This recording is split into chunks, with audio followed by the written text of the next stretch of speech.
Bonjour tout le monde et bienvenue sur la série de podcasts de la NSCA Québec. Je m'appelle Mike Stolberg et je suis le directeur de la NSCA Québec. À travers nos séries de podcasts, notre but, c'est d'interviewer différents professionnels du monde de la préparation physique au Québec et plus loin pour pouvoir élargir vos horizons en termes de préparation physique et aussi offrir des opportunités de réseautage pour les divers professionnels de notre province. Aujourd'hui, j'ai eu le plaisir d'interviewer Raymond John Octonier, un préparateur physique de la région de Montréal. Raymond est le créateur du programme College Bound, un programme qui aide les jeunes athlètes du secondaire à mieux se préparer pour une potentielle carrière universitaire sportive, surtout dans les universités américaines. On a jasé de leadership, de comment gérer son entreprise, surtout dans la présente situation du COVID, les opportunités et les défis que COVID présente. J'ai beaucoup apprécié ma conversation avec Raymond et j'espère que vous allez l'apprécier aussi. Bonne écoute. So, hey, Raymond, thanks a lot for being part of this first NSCA Quebec podcast series. Thanks for wanting to give this a try. Really It's my appreciate it. pleasure. My pleasure. Thank you for having me, Michael. Sure. So I thought we could start off just by getting an introduction from you. Like learning about where you're from, your roots, your background, education, and yeah, you're probably the best person to introduce yourself. Okay, sure. I'll try to make this quick, as much as possible. But ultimately, yeah, my name is Raymond. I see myself, let's say, as a mentor, a coach, most specifically to student athletes and leaders. Ultimately, what I want to do, what I do through my program, through my practice, is I try to help student athletes and leaders, surpass their limitations, basically break through their limitations, find purpose, and basically learn more about themselves and develop the right intangibles so that they can succeed in their sports, in their academics, and in life ultimately. What brought me there ultimately is because I was a student athlete myself. I've played more specifically football, but growing up, I played a lot of different sports. I was a pretty good student, but wasn't necessarily motivated by school. Sports was kind of like my avenue to continue on to university. I graduated in journalism. After I was done with journalism, I wasn't sure exactly what I wanted to do. I'd always been around sports. It kind of led me back to the NSCA, where I got my CSCS certification. Where I worked as a coach for many years, a strength and conditioning specialist, working mainly with athletes, but all kinds of people. I opened up my own performance center, and one thing led to another. Ultimately, I followed my heart, which is about mentoring, as I said, and this is what I'm mostly doing now. So let's say just generally, this is my path. Yes. Okay, cool. So through sort of different directions, but you sort of ended up finding There you go. your calling, let's say. There you go. There you Okay. go. And you went, I believe you went to school in the US? Yeah. So basically, I was at the University of Alcorn State Mhm. in Lorman, Mississippi, and from there I transferred to the University of Northern Colorado, where I graduated, and where I also competed in football, Division One football in both schools, both places, basically. Okay, cool. Yeah. So basically you played pretty high level football. I mean, there's probably not that many Canadians that end up playing Div 1 football in the US. Yeah, well, more and more for sure, but yeah, it's still pretty, let's say, exclusive exclusive club. We're trying to change that for sure. You know, we have so much talent around here. Mhm, I'd love to see that continue to change, but I think we're going in the right direction. mhm. Okay, cool. And what about why football? I actually read, correct me if I'm wrong, that your dad was actually a wrestling coach. Is that correct? Yeah, so sports is big in my family. We were Okay. always basically around sports.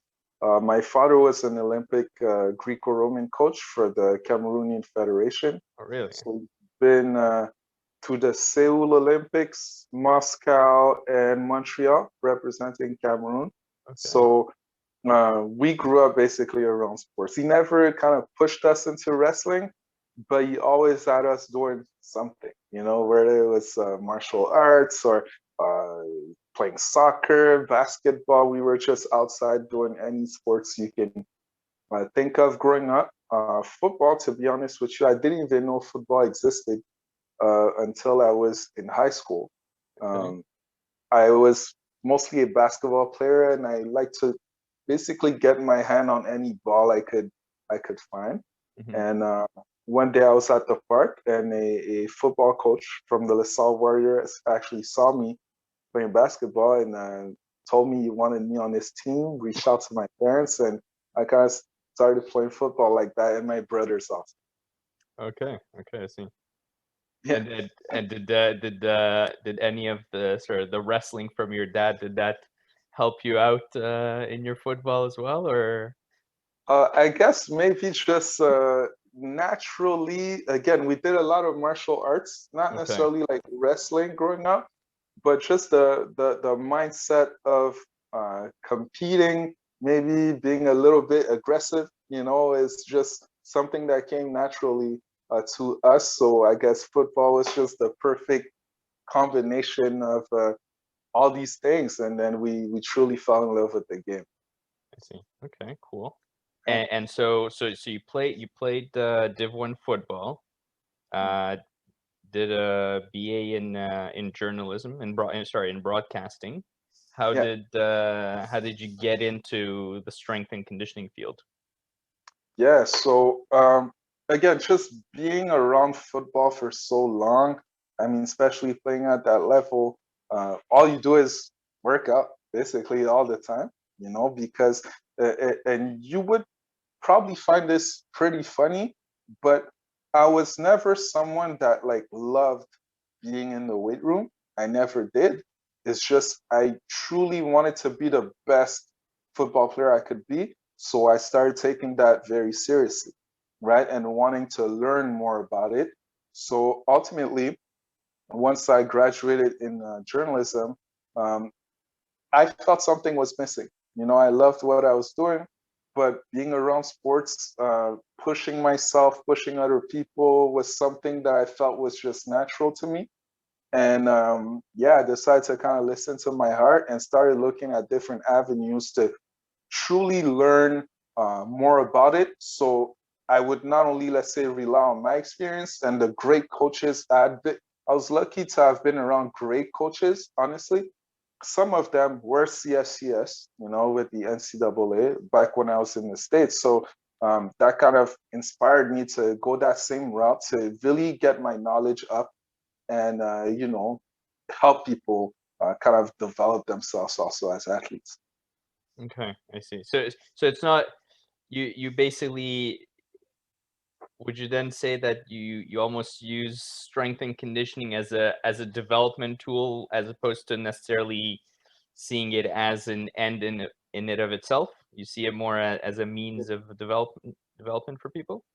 For sure, that's what it was for me, really. And even like, I know it's different for different programs, but where I was, my coaches specifically, like, they had a very mental approach to like strength and conditioning, you know? Mhm. So we did a lot of things that maybe as coaches, I wouldn't say are like the most sound practices, but they would teach us certain things, you know, about competing, about mental toughness, things like that. And I find this is such an important component, you know, for anyone to succeed. So that's kind of the same way I use strength and conditioning once I open up my gym. It's obviously it's a tool, it's a tool like any other tool. It's a very important tool for sure, but it's not let's say my number one tool. It's kind of part of the toolbox or the package, let's say. Right. Okay. Okay, I understand. Yeah. Donc, oui, comme je viens de dire à Raymond, ben, je viens de réaliser que je voulais qu'on enregistre en français. Finalement, je pense peut-être juste naturellement, on a commencé à parler en anglais. Allez, comme j'ai dit, les deux, on est Montréalais, donc peut-être c'est juste naturel d'aller de l'un à l'autre, mais on va essayer de continuer en français. Peut-être on va revenir à l'anglais, mais comme ça, pour nos divers auditoires, je pense que ça va être bien. Parfait. Ok, super. Donc, OK, cool. Et je voulais juste te demander, donc, par rapport à la préparation physique, tu as mentionné la NSCA. Donc, tu n'as pas fait des études en tant que telles en kinésiologie, même si tu as vraiment été dans le sport toute ta vie. Tu as évidemment eu des préparateurs physiques aux États-Unis. C'est vraiment une grosse partie de tous les programmes universitaires, mais probablement surtout dans le football. On sait qu'il va y avoir des entraîneurs qui sont vraiment dédiés à la préparation physique du football. Ils ont leurs Exact. propres équipes. C'est probablement plusieurs entraîneurs en préparation physique seulement pour le programme de football. Donc, Ouais. évidemment, tu as vraiment été dans ce monde. Par contre, quand tu as commencé à vouloir être préparateur physique toi-même, est-ce qu'il y a une raison pourquoi tu t'es allé vers la NSCA et aussi faire ta certification CSCS? Surtout, je sais qu'au Canada, c'est pas nécessairement la certification que tous les préparateurs physiques vont essayer d'avoir. Est-ce qu'il y a une raison pourquoi tu es allé vers la NSCA? Oui, au fond, je fais mes recherches. J'ai la chance d'avoir quand même plusieurs mentors qui sont vraiment bons dans ce qu'ils font et qui sont ancrés dans ce domaine-là depuis longtemps. Euh, Ultimement, mon plan, c'était que je voulais travailler avec des gens qui comptent vraiment aller au prochain niveau.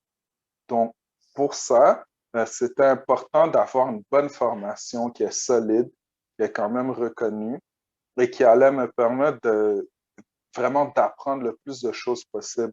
Euh, j'ai réalisé que plusieurs de mes préparateurs physiques, quand j'étais dans la NCAA, étaient associés eux-mêmes à la NSCA. C'était des gens aussi, ils avaient des bacs, des maîtrises, PhD, etc., mais ils étaient des contributeurs même dans la NSCA.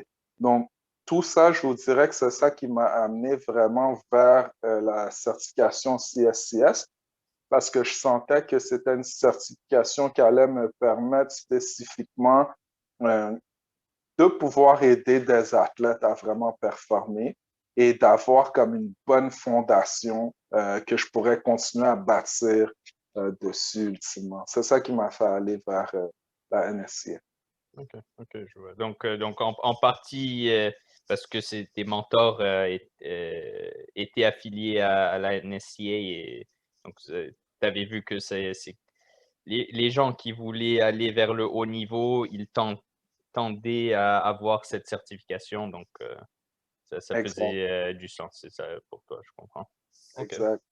OK, Puis je cool. n'étais pas sûr non plus encore à 100% de ce que je voulais faire, si je voulais peut-être rester au Canada pour toujours, si je voulais même, parce que si je voulais peut-être même aller aux États-Unis pour coacher là-bas, je sais que pour beaucoup de programmes, même de la NCAA, c'est une exigence qu'on regarde être CSCS. Donc, tout ça, je me disais que ça pouvait qu'être un atout pour moi, un atout de plus. OK, OK, je comprends. Cool. Et donc, tu as parlé que tu travailles en majorité avec des étudiants athlètes au niveau secondaire Hmm. et en majorité où c'est vraiment 100% des athlètes qui jouent au football, c'est bien ça? C'est majoritairement, oui, au niveau secondaire. On a évolué récemment, c'est ça qui est le fun. On a ouvert aussi une division plus pour les athlètes au niveau collégial, OK. quand on parle vraiment de tout ce qui est développement du leadership. Mais spécifiquement, je vous dirais, ma clientèle cible, c'est le jeune au niveau secondaire, là, à partir de peut-être secondaire 3, idéalement. OK. Donc, est-ce que c'est en partie pour faire l'analogue on va dire, de l'athlète high school américain, qui est environ ce secondaire 3 probablement, pour Ben, je vous avoir ce, dirais, je vous dirais oui et non. Oui et non, ultimement, parce que on va pouvoir entrer plus en détail, mais je trouve que c'est un âge qui est primordial, c'est un âge qui est très important, où il y a beaucoup de décisions, de petites actions qui vont déterminer qu'est-ce qui va se passer plus tard. Donc, c'est pour ça aussi que je trouve que c'est un âge cible pour moi. Mais ultimement aussi, c'est que je trouve que c'est un âge où, quand on est bien, disons, entouré, on peut commencer à créer peut-être une identité qui est plus claire soi-même. C'est un âge où l'identité, surtout quand on aime beaucoup le sport, elle peut être un peu floue et on peut se perdre un peu. Donc, c'est pour ça que j'ai décidé de me concentrer vraiment là-dessus, pour que ça aille un peu plus loin que juste le sport. OK, OK, je vois. Et donc, peut-être une question qui fait du sens, par la suite, c'est est-ce que tu peux un peu nous parler de ta philosophie, d'entraînement avec tes athlètes? Oui, donc moi, ma philosophie, avant tout, elle se consacre à travers le leadership. Donc, je prends une approche, c'est ça qui est comique un peu, parce que j'ai été dans toute la sphère de comme performance, développement physique, mais j'ai plus transitionné où je me concentre vraiment sur tout ce qui se passe hors du terrain. Hors du terrain, je vous dirais exclusivement.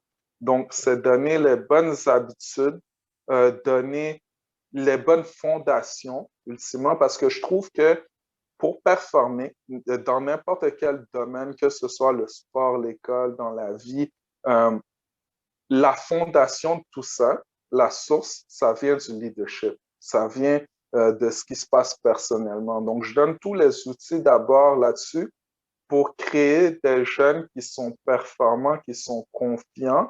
Et je crois par la suite que ça va se transférer dans peu importe ce qu'ils font, ils vont réussir ultimement. Donc, c'est ça ma philosophie. Ça part vraiment à 100% de comme l'individuel à l'intérieur, puis ensuite à l'extérieur. Mmh. OK. Ah oui, je vois. Donc, on va dire, avant d'aller essayer de changer, le monde, travaille, sur toi-même un peu, Exactement, Mmh. exactement. Mmh. Ouais. Et est-ce qu'il y a une raison pourquoi parce que je suis sûr, on va dire, il y a d'autres, qualités, personnelles qui sont importantes. Est-ce qu'il y a une raison pourquoi tu as décidé de focaliser, sur le leadership, comme, la qualité, on va dire, primordiale? Euh, je vous dirais que c'est un mélange de plein de choses. C'est un mélange, je crois, de mon expérience moi-même en tant qu'étudiant athlète, de mon expérience en tant qu'entrepreneur, euh, voir mon père, voir toutes sortes de différentes choses. J'ai juste comme déterminé que s'il y a quelque chose qui est central dans n'importe qui performe vraiment, puis quand on parle de performer, euh, on peut être imbalancé un peu. On peut avoir des résultats, mais pas une bonne fondation. On n'est jamais heureux avec nos résultats. Donc, je crois ultimement, il faut avoir, euh, je vais dire en anglicisme, purpose. J'essaie de dire le bon mot en français, mais il faut avoir comme une direction ultime dans la vie. Cette direction-là, euh, elle va se consolider avec le leadership ultimement. Donc, je crois que d'une façon ou d'une autre, même quand j'entraînais mes jeunes, je me concentrais à leur montrer ces atouts-là avant tout, tout le temps. Et je trouvais que ceux qui performaient le plus, c'est ceux qui intégraient ces choses-là. J'ai réalisé moi-même à travers le sport que les coachs à un haut niveau, ils cherchent bien sûr du talent, mais ils cherchent des leaders, toujours. Tout le monde cherche des leaders. pour différentes raisons. C'est ça qui fait une équipe. C'est ça qui fait en sorte que la personne, tu peux la développer, mais elle va devenir encore mieux que qu'est-ce que tu pensais parce que ça vient de l'intérieur. Donc, pour toutes ces raisons-là, j'ai juste déterminé que c'est clairement le fondement de tout le reste. Puis c'est peut-être quelque chose qui n'est pas poussé assez, en fait. Donc, je me suis dit que c'est fondamental partout. Donc, je vais vraiment me concentrer à 100% là-dessus. Hmm, OK. Et donc, parce que j'ai vu que toi, du moins au niveau collégial, tu étais, je pense, capitaine Ouais, de l'équipe au Vieux-Montréal. ouais, Et, exact. est-ce que, ben, donc, probablement, tu avais déjà, à cet âge-là, déjà commencé à développer ces habilités toi-même, vu la position. Est-ce que tu penses que c'est une qualité qui est, parce que c'est sûr, pas tout le monde, va être capitaine, d'une équipe, surtout dans un contexte de football où il y a vraiment beaucoup, beaucoup de joueurs. Est-ce que tu vois cette qualité comme, importante même, potentiellement pour, les joueurs ou, juste des individus qui vont pas nécessairement être dans des, positions, comment Mm. dire? D'autorité ou de leadership, du moins, direct? Oui, ben c'est ça qui est intéressant, c'est peut-être redéfinir même c'est quoi le leadership à la fin. Le leadership, ça ne veut pas dire que c'est nous la personne qui est en avant de tout le monde puis qui dirige tout. En fait, tout le monde a un rôle à jouer, mais tout le monde peut être un leader dans son rôle. Et ultimement, c'est ça qui fait que n'importe quelle organisation va réussir. C'est ça qui va faire que n'importe qui, peu importe son rôle dans l'organisation ou dans l'équipe, va être épanoui à travers tout ça et heureux à travers tout ça. Donc, c'est ça que je vous dirais que peut-être plus jeune, je me disais qu'un leader, c'est toi qui dois être en avant, c'est toi qui dois faire les choses. Mais ultimement, je réalise qu'être un leader, c'est créer d'autres leaders. Je me considère comme comme un leader, donc ultimement, je pense que c'est normal que je ne serais pas vraiment leader si je ne savais pas de créer d'autres leaders. Je ne sais pas à Mmh. l'intérieur de moi-même. Donc, tout revient ensemble à la fin. OK, OK, je vois. Donc c'est tu donc tu veux dire qu'en en créant d'autres leaders, en fait, c'est ça ce qui va vraiment élever, une équipe et une organisation au lieu d'avoir nécessairement un leader fort qui va venir traîner tout le monde? Exactement, parce que euh, personne ne peut tout faire tout seul, ultimement. Puis, je le sais aussi, je sais pas si je me regarde moi, pour réaliser mon plein potentiel, euh, je dois être assez humble souvent pour savoir qu'il y a beaucoup de choses que je ne connais pas. Puis, peut-être aller chercher de l'information ou peut-être m'asseoir et prendre des notes. C'est pour ça que c'est drôle, mais même à travers notre conversation qu'on a maintenant, j'ai mon crayon, j'ai mon calepin, je suis prêt à prendre des notes dès qu'il y a quelque chose d'intéressant, tu vois. Donc, euh, je crois que c'est ça ultimement, c'est que quand on crée d'autres leaders, tous les jeunes avec qui je travaille, j'apprends d'eux à chaque jour. Eux, peut-être qu'ils ne s'en rendent pas compte, mais il y a toutes sortes de différentes choses qui sortent à travers tout ça. Et je crois que le but de l'humain, de nous tous, ultimement, c'est réaliser notre plein potentiel. Je pense que je suis un peu même obsessif par rapport à ça, cette idée-là. C'est que je me dis, je pense que c'est le plus haut bonheur que quelqu'un peut atteindre, qu'il sent qu'il ne va jamais atteindre son plein potentiel parce que c'est infini, là. Mais de sentir que, wow, ils ont élargi leur potentiel le plus loin possible, puis ils ont créé des choses que peut-être ils pensaient même pas qu'ils étaient possibles ultimement. Moi, je sais qu'il y a un temps, je pensais pas que c'était possible de jouer dans la NCAA. J'ai eu des coachs qui m'ont mis cette idée-là dans ma tête, ça s'est réalisé. Ouais, mais ça se serait peut-être pas réalisé de moi-même tout seul. Donc, c'est un peu la même chose. Mmh. OK. Et donc ouais, donc au final, c'est un peu, je pense alors dans la même manière que tu utilises la préparation physique comme un outil, au final, ben, est-ce que le leadership, ça devient juste un autre outil juste pour développer des étudiants athlètes, c'est ça? Exact, exact. Puis, ça revient toujours à la même chose. C'est drôle, mais je dis toujours développer de l'étudiant athlète et des leaders parce que pour moi, il n'y a pas de différence. C'est la même chose. Euh, Quand on est étudiant athlète, on s'en rend peut-être pas compte, mais on a un rôle, puis on a une plateforme qui fait en sorte que les gens sont inspirés un peu par nous, par différentes choses. Et bien sûr, on ne doit rien à personne, mais juste être conscient de l'impact qu'on peut avoir. N'importe qui, même quand on ne le sait pas, on peut inspirer d'autres personnes à s'améliorer. Donc, c'est un peu ça que je veux éveiller chez les jeunes, particulièrement, mais chez tout le monde, j'espère. OK, cool. Non, c'est super, super Cool. intéressant, Raymond. Et on s'était parlé déjà quelques fois juste au téléphone cette année. Tu m'as dit qu'il y avait environ un an, je pense que tu l'as mentionné très brièvement aujourd'hui, mais il y a à peu près un an, le focus de l'entraînement avec tes athlètes, ça a changé, c'est ça?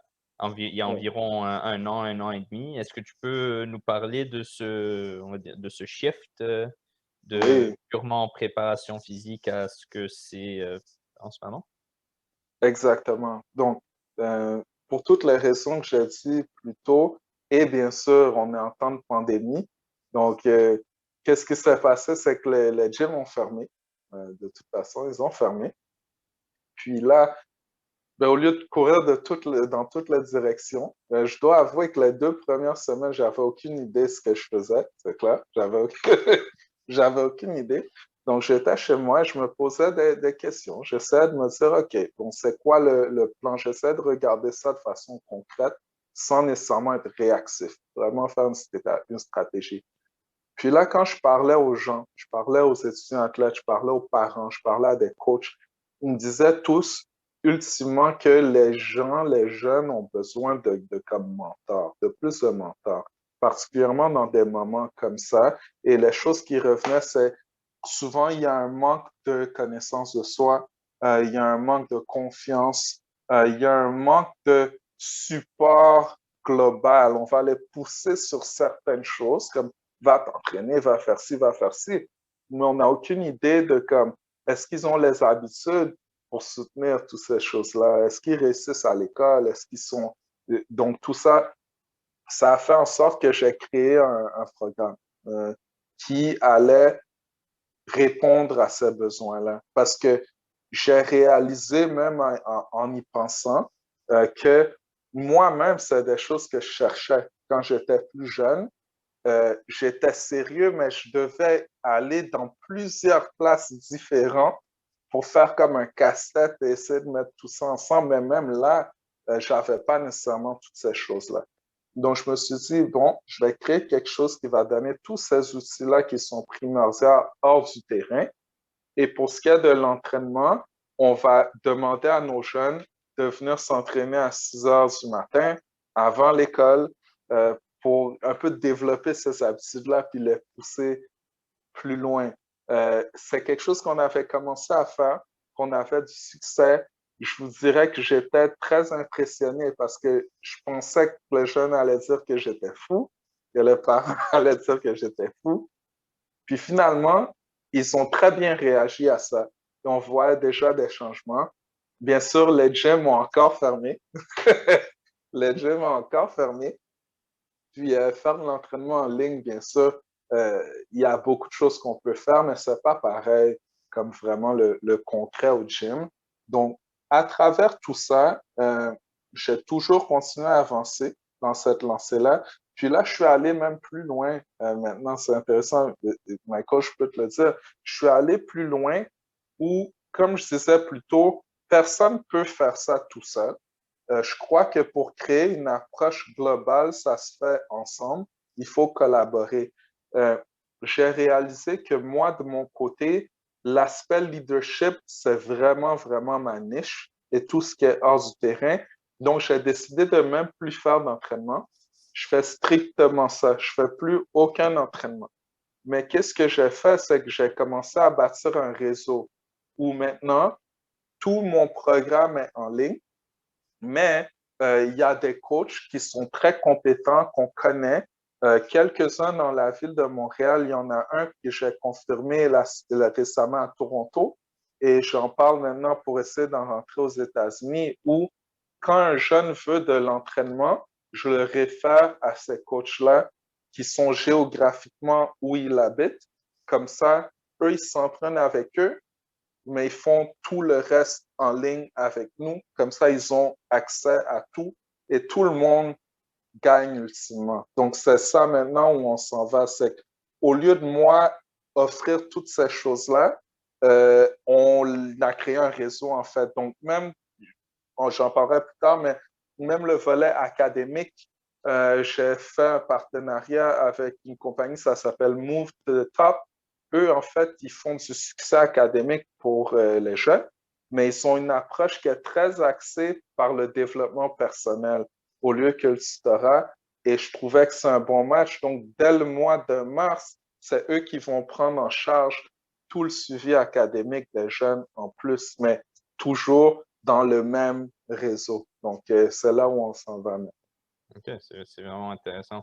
Et est-ce que, donc ça, je pense que tu as parlé que tu faisais un peu de ça pré-COVID. Mm. Est-ce que tu penses que si COVID ne serait pas arrivé, tu ne serais pas arrivé à ce niveau de progression dans cette idée? Est-ce que le COVID a précipité ça? Est-ce que tu penses que tu aurais quand même abouti là, peut-être si on serait resté à la normale 5 ans plus tard? Ou est-ce que c'est quelque chose qui t'a forcé à vraiment réfléchir et t'es arrivé à ça? Honnêtement, je te mentirais si je disais que je serais arrivé là comme ça. Je crois que, comme tu as dit, c'est vraiment le COVID qui a fait en sorte que pour la première fois en 3 ans, depuis que j'ai mon centre de performance, j'ai été obligé de m'asseoir pour comme 3 semaines, puis juste vraiment me poser des questions comme fondamentales, puis parler à toutes sortes de personnes. Quand je dis toutes sortes de personnes, c'est qu'il y a plusieurs jeunes qui sont même pas mes athlètes à moi. Je leur écrivais pour leur demander euh, qu'est-ce que tu as besoin, qu'est-ce qui te dérange. Les parents m'envoyaient des lettres là, de 4 pages et tout. Puis ça a écouté tous ces gens-là, ça a créé ça vraiment. Donc, oui, je peux dire que euh, à travers toute cette pandémie-là, je suis tellement heureux par rapport à tout ça. Il y a des défis, mais j'aurais jamais réalisé ce que j'ai réalisé, je pense pas, avant très, très, très longtemps. Puis, même là, c'est au point où je sais que même quand on va revenir à la normale, moi, je ne vais pas revenir comme avant. C'est clairement ça où on s'en va maintenant. Donc, c'est vraiment bien. Mhm. OK, donc c'est super que tu as. Je pense c'est c'est drôle ce que tu as mentionné à propos de avoir à t'asseoir la première fois en 3 ans. Je pense que ça, c'est définitivement tous les coachs, je pense, ils peuvent comment dire, relate à ça. Je pense que c'est tout le temps go, go, go.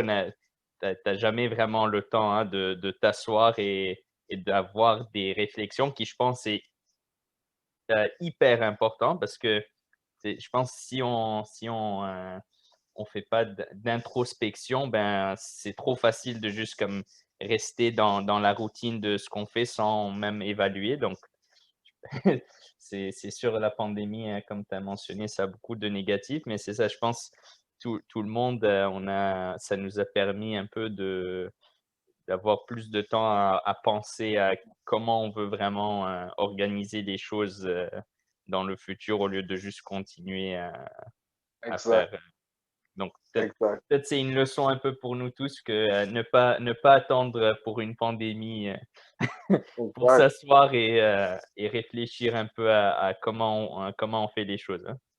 C'est clair. Ça, c'est clair. J'avais une question pour toi. Tu as mentionné ton programme. Est-ce que le programme, je vois sur ton... Est-ce que le nom du programme est XC10 ou est-ce que c'est le Ouais, nom ben, du programme? en fait, la compagnie, c'est XC10, Ah, ok. XC10 Sport et Leadership. Le Mhm. nom du programme, c'est le programme College Bound. C'est ce programme spécifique-là qu'on a fait. C'est un programme, en fait, de 12 semaines qu'on fait, puis qu'on recommence, en fait, avec des cohortes à chaque 12 semaines. Ouais. OK, OK. Et est-ce que tu peux nous parler un peu des, donc on a parlé de leadership, est-ce que tu peux nous parler un peu des, euh, ou bien comment est-ce que vous développez le leadership à travers ces 12 semaines? Est-ce qu'il y a d'autres qualités que vous allez chercher? Est-ce que tu peux nous parler, peut-être donner un peu d'exemples concrets par rapport à com- comment vous faites ça et qu'est-ce que vous faites exactement, juste pour que les gens puissent en apprendre davantage? Oui, bien sûr. Ben, je vous dirais, là, on a vraiment trois grands fondements ou piliers, je vous dirais. Le premier, comme on en a parlé, c'est tout ce qui est le développement du leadership et du caractère. Le deuxième, c'est tout ce qui est le succès académique. Puis le troisième, c'est tout ce qui est l'éducation et les stratégies par rapport au recrutement collégial. Okay? On croit que toutes ces choses-là font en sorte, et encore, le but, c'est que les jeunes prennent responsabilité personnelle de leur propre parcours. Donc, on ne veut pas être euh, un mentor qui tient par la main partout.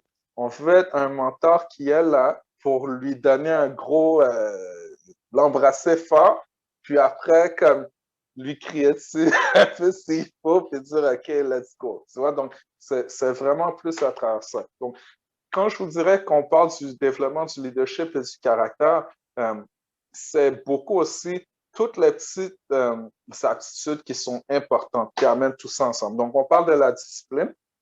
Ça, c'est quelque chose qu'on va pousser aussi. La résilience, la gestion du temps, notamment, la confiance, l'estime de soi. Comment on coach ça? C'est qu'on a des modules. Donc, c'est comme carrément un cours au complet d'enseignement qu'on a monté pour chaque module où on va coacher les jeunes là-dessus à travers un appel de groupe. On va faire du suivi avec eux durant la semaine pour s'assurer qu'ils ont appliqué les choses qui leur ont été coachées. Et on a différents outils. Je peux en donner un que j'ai créé. J'appelle ça, je vais le dire en anglais encore, désolé, c'est un habit tracker. OK? Donc, euh, je vous donne un exemple. Nos jeunes ont 6 tâches à faire par jour. C'est des tâches qui ne prennent pas de talent. C'est des tâches qui font tout simplement en sorte que ça leur permet de rentrer dans une routine. Et plus ils font ces tâches-là, plus cette routine devient naturelle. C'est naturel de comme compléter des choses. Un exemple, ils doivent boire, c'est quoi? C'est pas loin de 2 litres d'eau par jour qu'on met. OK? Aussi simple que ça. Donc, à la fin de la journée, ils ont une petite grille. S'ils ont complété la tâche, ils mettent un W, ça veut dire que c'est un win. S'ils ne l'ont pas fait, ils mettent L, ça veut dire que c'est un loss, une défaite. Et à la fin de la journée, ils peuvent voir visuellement eux-mêmes, ah, tu as complété 5 tâches sur 6, ça veut dire que ton taux d'efficacité aujourd'hui, je ne suis pas le meilleur en mathématiques, vous pouvez faire les mathématiques, ça lui donne un chiffre carrément. Donc là, d'une journée à une autre, du lundi au vendredi, ils peuvent voir, et cette semaine, j'ai été à 72% efficace dans mes petites tâches qui ne prennent pas de talent, qui ne prennent pas de temps. Je dois juste m'habituer à le faire. Et là, on va dire, ben écoute, la semaine prochaine, il faut être 80. OK, tu as été 72, on veut être 80. Donc, juste toutes des petites choses comme ça avec le temps, plus tout ce qu'on leur montre, tout ce qu'on les coach, ça fait en sorte que comme ils intègrent ces aptitudes-là et ça devient ce qu'ils sont ultimement. Je peux vous dire que moi, plus jeune, ça c'est drôle si ma mère écoutera ça, mais mon père, encore lui, c'est un mindset un peu différent, mais des fois, le matin, il venait nous lancer un peu d'eau là pour nous réveiller parce qu'il n'aimait pas qu'on restait dans le lit trop longtemps. Puis moi, mes parents, ils m'appelaient la marmotte parce que si on me réveillait pas, j'allais dormir. Right? Donc, ça, c'est drôle. Mais après plusieurs années à jouer au football dans la NCAA, être poussé et tout, je suis debout à 4 heures du matin, tout le temps. Maintenant, c'est naturel, vous voyez? Mais ça ne l'était pas avant. Et je vous dirais que même quand je ne suis pas debout tôt le matin, comme ça, je ne suis pas bien. Je sens que je n'ai pas une bonne journée. Donc, le but, c'est pas être extrême comme ça, mais c'est leur créer des habitudes qui sont solides puis qui vont leur permettre d'avoir du succès dans la vie. Donc ça, c'est tout ce qui est, quand je parle du développement du leadership, ça englobe vraiment toutes ces choses-là. Euh, Quand on parle du succès académique, encore, avant, c'est nous-mêmes qui le faisions directement. On n'est pas des éducateurs, bien sûr, mais qu'est-ce qu'on faisait? C'est qu'on fixait juste 1 heure par semaine où ils étaient obligés de faire leurs devoirs, comme une période d'études. En plus de ça, qu'est-ce qu'on faisait? On allait contacter leur professeur 1 fois par mois pour voir comment ça va à l'école et on allait faire un suivi avec eux hebdomadairement pour savoir la semaine prochaine, est-ce que tu as un examen? Oui, OK, il est quel jour? OK, tu vas étudier quand? Donc, c'est juste gérer son temps, leur montrer comment faire un horaire. Maintenant, c'est notre partenaire qui va prendre tout ça en charge, mais eux, en plus, ce qui est intéressant, c'est qu'ils vont offrir l'aide aux études en plus. Donc là, c'est quelque chose qu'on a rentré. Puis, quand on parle de stratégie par rapport au recrutement collégial, à travers mon expérience, je suis quand même chanceux, puis mon réseau, j'ai fait venir 4 coachs de la NCAA la dernière session dans nos appels pour parler aux jeunes, où un jeune du Québec peut s'asseoir et poser n'importe quelle question à un coach, connecter avec ces coachs-là. Et surtout, je vous dirais, on ne sait jamais qu'est-ce qui peut se passer, ultimement, mais moi, je demande d'utiliser ça vraiment plus comme un apprentissage euh, pour comprendre qu'est-ce que les coachs cherchent. Okay? Puis, être capable de mieux se positionner comme ça. Et bien sûr, on leur montre des stratégies et le processus pour faire en sorte que jamais on ait les personnes qui disent à un jeune qu'on va t'offrir une bourse. C'est pas ça qu'on fait. Mais on veut s'assurer que le jeune, il ne soit pas confus par rapport à ce processus-là, parce que sûrement que tu en entends parler, mais moi, j'entends ça tous les jours ici au Québec. C'est qu'on a plein de talents. Moi, c'était la même chose. Les jeunes n'ont aucune idée qu'est-ce qu'ils doivent faire, même pour être recrutés. Ils ne savent même pas. Leurs parents non plus. Mais c'est normal qu'on perde des opportunités. Donc, ultimement, moi, le but, c'est vraiment aussi simple que je veux les éduquer là-dessus et leur famille pour qu'ils ont fait les étapes, pour qu'ils aient pas, ils savent où ils en sont et maintenant, ils pourront faire les choix pour eux-mêmes, puis des choix éclairés. Euh, Grosso modo, c'est ça tout ce qu'on fait. C'est ça notre programme. Ah ouais. Ah non, c'est super, ça sonne très, holistique dans le sens c'est très complet, complet, comme programme, Je pense que Ouais. c'était en partie pour ça que je voulais, te parler parce que je trouve ce que tu fais, c'est vraiment intéressant et ça va aller chercher tout le je sais qu'en en tant que préparateur physique, ben, juste dans le nom, le focus, c'est souvent, 100 ou, pas loin de là, le physique, mais on sait que, hein, il y a et comme tu viens de mentionner, même, si tu es le meilleur, athlète, mais si tu sais pas, comment il faut faire pour que les gens qui vont prendre les décisions pour qu'ils te voient, ben, Voilà. ça c'est c'est C'est ça. un peu du talent et du travail perdu donc C'est ça. C'est ouais, je ça. trouve que c'est super ce que vous faites, Merci beaucoup. pour les Merci beaucoup. jeunes et je pense aussi, tu sais, comme même tu parlais des trucs d'habitude, je suis sûr même, je sais pas pour toi, mais pour moi, j'aurais voulu avoir ça moi aussi quand j'étais parce qu'on sait, hein, maintenant, on va dire l'industrie on va dire du self-help, et tout ça, c'est florissant.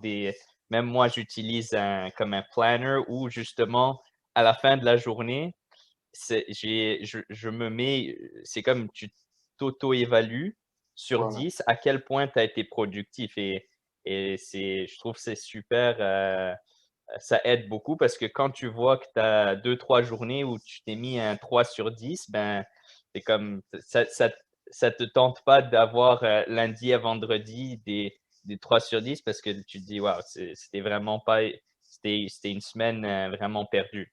Donc c'est C'est comme ça. j'aime bien ce côté de comme, auto, régulation. Ça te force à vouloir, à t'améliorer. Je trouve c'est Exact, exact. Donc, ouais, tu as raison.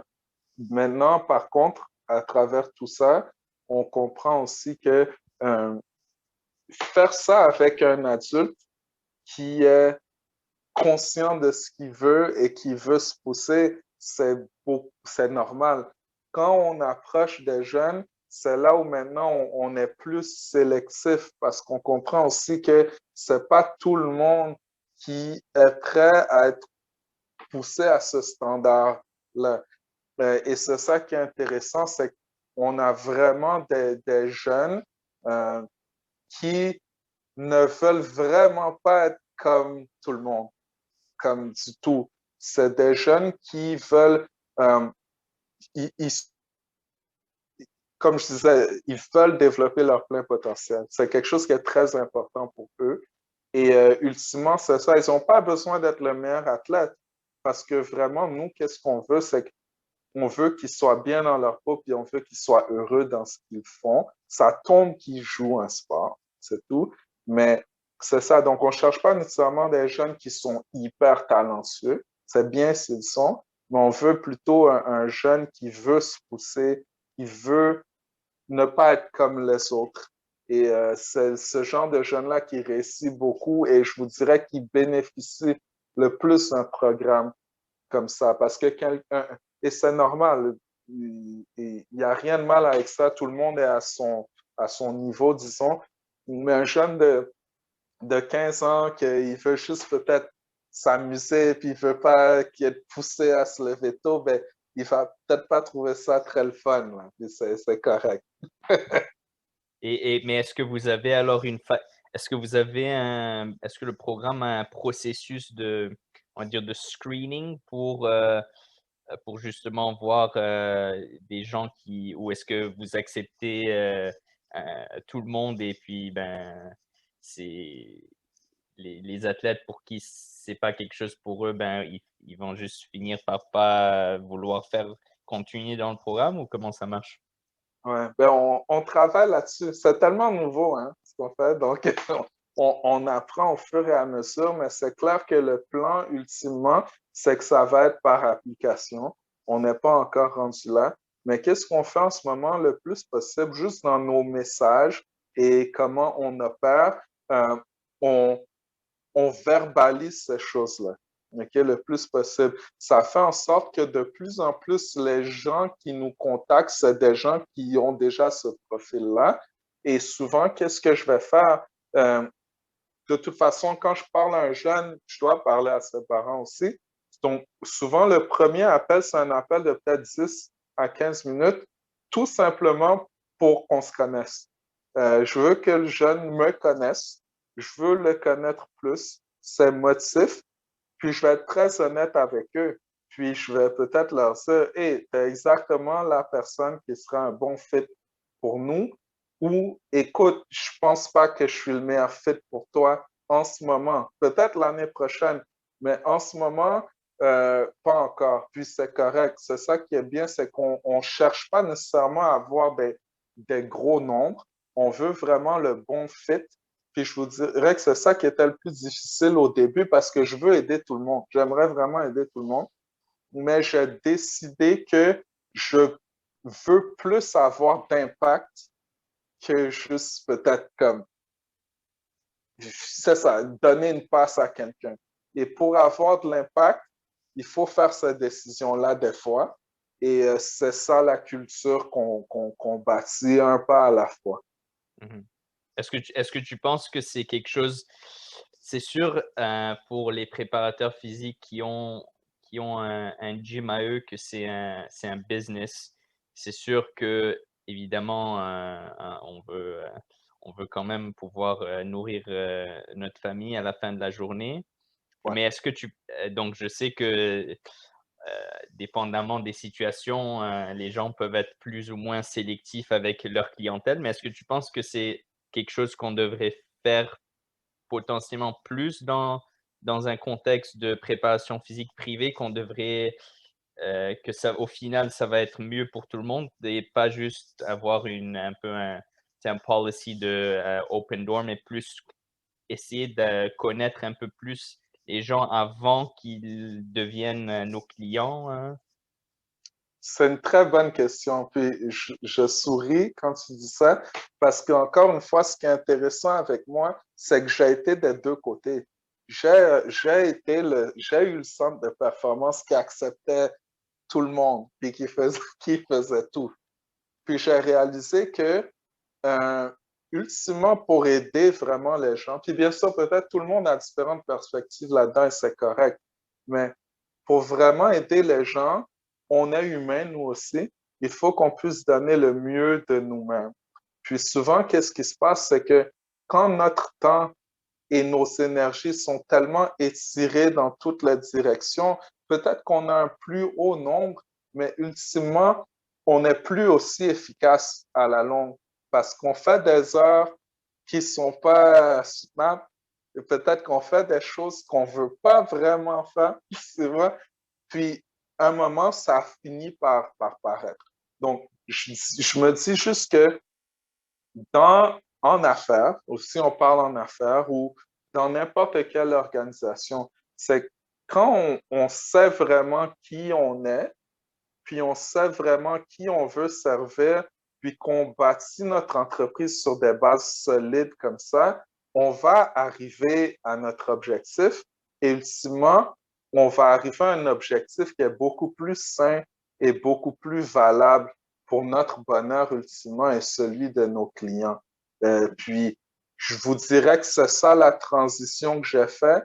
Je te le dis même, je peux le dire durant l'appel, mais bon, la pandémie aussi, avoir des centres, c'est quelque chose. Mais là, ça fait à peu près 10 mois depuis que, disons que ça a fait ici. Les centres sont fermés depuis plus de 8 mois, bientôt 9 mois.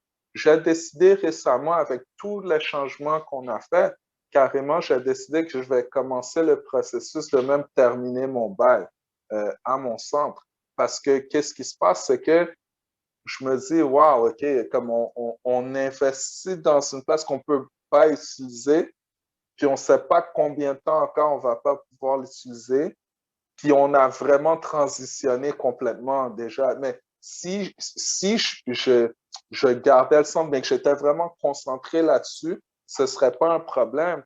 Mais c'est clair que je pense, le conseil que je dirais à tous les propriétaires de gym puis de centres de performance en ce moment, c'est de peut-être prendre le moment, comme j'avais dit, de pas nécessairement paniquer, mais de vraiment s'asseoir et de se poser les bonnes questions. Je pense que leur centre va fleurir beaucoup plus quand ils vont revenir en affaires. Ils vont pouvoir mieux servir les gens même. Et ultimement, parce que c'est ça qu'on veut, tout le monde, c'est pour ça qu'on est en affaires, c'est qu'ils vont être heureux. C'est ça le but à la fin. C'est être heureux, c'est aider les gens plus que juste de l'argent ou des noms. Mmh.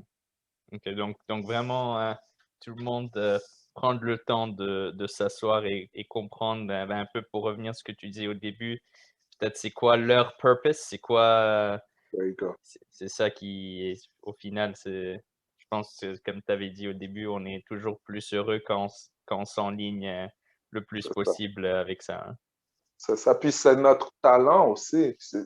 Non seulement on est heureux, mais je pense que c'est dans quoi on est les meilleurs aussi. Donc, ultimement, si on se concentre là-dedans, c'est clair qu'il va avoir plus de résultats que si on est concentré à tout faire tout le temps. Peut-être, peut-être ce serait mieux de déléguer certaines choses. Hein. Mmh. Donc, comme nous, on a décidé que pour l'entraînement, les jeunes ont encore besoin d'entraînement. L'entraînement, c'est tellement important. Mais j'ai juste décidé que maintenant, on va déléguer ça à d'autres coachs. Mais maintenant, qu'est-ce qui est intéressant, c'est qu'on peut tous se référer et se pousser et tout le monde gagne à la fin de toute façon. Mhm. Donc, Ouais, est-ce que tu peux, je sais que le temps file, peut-être, mais est-ce que tu peux justement parler de ça? Parce que je pense, en tant que préparateur physique, entraîneur, on a toujours cette sensation, on met du temps, de l'énergie à développer des jeunes, des athlètes, peu importe. Et des fois, on a un peu le sentiment que c'est nos athlètes. mm, Et quand s'ils s'en vont quelque part, je pense que tout le monde a déjà ressenti ça. Ça fait mal parce que c'est comme: «Ah, mais c'est mon athlète» et hem et là, toi, tu es allé, on va dire dans le sens contraire, de manière proactive. Tu as littéralement délégué, ouais, tes athlètes parce que tu vois comme que c'est mieux pour eux, un peu comme tu as dit. C'est sûr que géographiquement, si quelqu'un est loin, ben, pour qu'il vienne, faut surtout si c'est un entraînement à 6 heures du matin, c'est donc est-ce que tu peux peut-être, peut-être on peut un peu clore sur ça, mais est-ce que tu peux parler ouais, de, comment tu as bâti ce réseau? Parce que même si on est correct avec le fait qu'il va s'entraîner quelque part d'autre, je pense que c'est important de faire confiance aux gens parce qu'on ne veut pas non plus que l'athlète aille s'entraîner avec n'importe qui. Donc, exact. est-ce que tu peux parler un peu du processus de bâtir ce réseau et aussi peut-être les qualités à développer en tant qu'entraîneur pour être correct avec le fait de justement ne pas essayer d'être tu sais, le one man show, mais plutôt travailler ensemble pour au final aider les gens qu'on veut aider. Ouais, puis c'est tellement une bonne question, Michael, parce que on l'a tous vécu. Je l'ai vécu. Je l'ai vécu aussi. Puis oui, ça fait mal un peu, ça fait mal. Mais ultimement, pour parler de tout ça, je te dirais que c'est clair qu'il faut que tu aies des gens de confiance. Euh, Comprendre aussi que ces gens-là ne sont pas toi, ils sont eux, ils sont différents, ils ont une approche différente, mais ultimement, est-ce qu'on va tous dans la même direction? Est-ce que le but ultime, il est commun?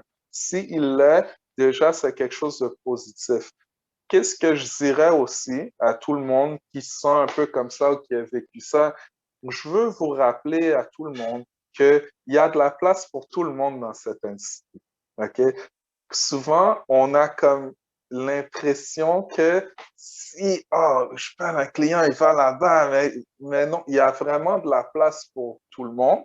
Euh, j'ai même oublié les statistiques, il faudra que je regarde, mais je pense que c'est le Canadian Fitness Council, ça disait que je pense qu'il y a juste, c'est quoi, 7% ou 8% de la population canadienne qui va même dans les centres de conditionnement. On parle de 92% des gens qui sont à la maison encore. Il y a de la place pour tout le monde. Il y a de la place. OK? Euh, Puis, par-dessus tout ça, je dirais, tu as bien dit le mot purpose. C'est avoir sa niche, savoir qui on est, ça va parler à des gens qui veulent spécifiquement ce que nous, on offre. OK? Et ces gens-là, on va pouvoir leur donner une valeur que personne d'autre peut leur offrir. Maintenant, c'est juste une valeur ajoutée. S'il y a un service dans lequel nous, on n'est pas les meilleurs nécessairement, OK? Puis que nos clients peuvent potentiellement avoir accès à ce service-là, nos clients vont non seulement être heureux, ils vont être mieux servis et ils vont, je pense même, nous aimer, nous respecter encore plus. Donc, ultimement, comment tout ça, ça a été fait de mon côté? Le conseil que je dirais encore à tout le monde, c'est que beaucoup de gens, ils essaient de faire des partenariats souvent, mais les partenariats ne sont pas vraiment, ils sont win-lose ou ils sont lose-lose. Vous voyez? Il faut vraiment avoir un esprit qui est win-win et qu'on trouve des gens qui sont vraiment complémentaires. Je sais que quand je vais voir des coachs maintenant, ces coachs-là, ils ne me voient pas comme un danger parce que je ne fais pas qu'est-ce qu'eux ils font. Et ouvertement, j'ai décidé consciemment que moi, je n'entraîne plus personne parce que je suis très compétent, je peux le faire, mais je sais que c'est pas ma niche en ce moment et je sais que ultimement, je nuis peut-être même à mes clients parce que j'essaie de trop en faire et je serais pas capable. Donc, à ce moment-là, je préfère aller à des gens de confiance puis dire, toi, tu vas prendre ça en charge. Et quand tes clients ont besoin de ce que moi j'ai besoin, ben, tu vas pouvoir me les référer. Et moi, je vais te référer des gens. Et ultimement, ça crée des relations fortes qui sont vraiment win-win. Les clients sont mieux servis, tout le monde est plus content et tout le monde gagne et on réalise vraiment que on n'est pas en compétition. En fait, si on travaille ensemble, tout le monde gagne à la fin, vraiment. Donc, ce serait peut-être ça que je pourrais dire. Mhm. OK, OK, cool. Donc au final, ça revient au fait de se connaître soi-même pour savoir comprendre un peu c'est quoi notre niche et puis être honnête avec les autres pour que eux, avec leur niche, pouvoir se compléter, quoi. C'est ça. Quand on va voir quelqu'un, c'est comme on parle d'affaires, ultimement, il faut que ça soit win-win. On n'arrive pas avec un plan qui est win-lose ou lose-lose. C'est comme si c'est win-win, les gens acceptent parce que it's a no-brainer, c'est clair. Tu vois, donc ça se fait facilement ultimement. Mhm. OK, OK, super.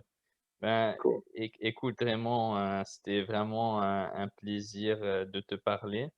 Moi J'ai aussi. vraiment beaucoup de discussions intéressantes. J'espère que les gens qui écoutent ça vont trouver ça aussi intéressant que moi. Je sais qu'on n'a potentiellement pas parlé de préparation physique tout le long, mais je pense, comme j'ai dit, c'est un peu pour ça que je voulais te parler parce que je pense que ce que tu apportes, c'est très complémentaire à la préparation physique et au final, ben, un peu comme tu avais dit au début, la préparation, c'est juste un outil Voilà. et donc toi, tu offres aussi beaucoup d'autres outils pour compléter ça. Au final, dans le but de développer les gens qu'on essaie de développer. Donc je suis C'est ça. sûr les gens vont vraiment apprécier la conversation. Et j'espère qu'on peut peut-être se reparler un peu plus tard, faire un check-in j'espère les choses vont se calmer un peu avec le Covid et voir un peu comment les choses vont pour toi. Mais ouais, ça ferait plaisir et on habite proche en plus, donc Oui, c'est ça, on vient d'apprendre ça, donc c'est super. Mais vraiment, merci encore une fois de merci ton beaucoup. temps. J'ai apprécié beaucoup. Merci à toi, moi aussi. Moi aussi. Super. Bon, OK. allez, OK, à la prochaine. Ciao. Ben bon. Bye bye.